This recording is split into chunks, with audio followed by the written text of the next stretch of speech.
Napupunta raw sa mga tagapagtanggol ng Kamara ang ilang bahagi ng budget ng institusyon. Yan ang paglalahad ni Batangas 1st District Representative Leandro Leviste kaugnay sa mga tinawag niyang paid influencers.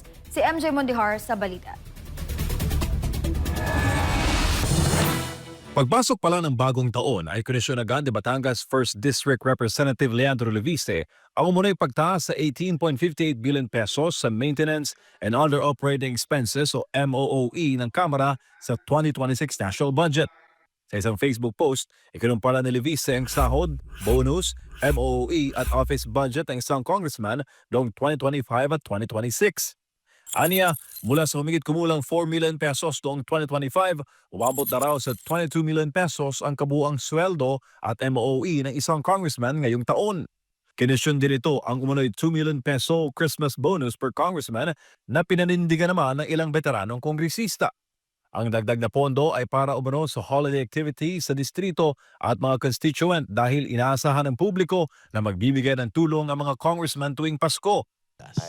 I thank you for having me at magandang gabi po sa inyong lahat.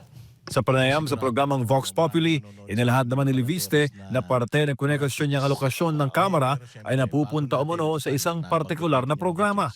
Meron din opisyal na programa ang Kongreso na CARE program para sa mga social media consultants. Nagte-training sila sa Kongreso tungkol sa ano yung ipapost nila sa Facebook para ipagtanggol ang kabutihan ng Kongreso. Duda ni Leviste, posibleng napupunta sa online defenders ng Kamara ang ilang bahagi ng pondo ng institusyon. At ang lumalabas, ang kalahati ng mysterious MOOE fund na ito ay maaaring napupunta sa social media activities at baka yung mga paboritong mga influencers natin sa Facebook na nagtatanggol para sa Kongreso at sa budget ng Kongreso ay pinapondohan pala ng budget ng Kongreso.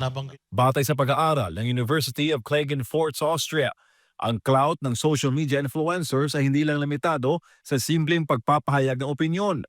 Aniya, ang mga influencers sa social media ay kaya mag-amplify ng epekto ng umiiral na opinyon o kaya lumikha ng bagong pananaw lalo na sa eleksyon at politika. Sa ngayon ay wala pang reaksyon ng Kamara sa mga sinabi ni Congressman Leviste. Banggit niyan ba yung nakabayong yung binibigay sa kanila or naka-paper bag? Opo, yung iba.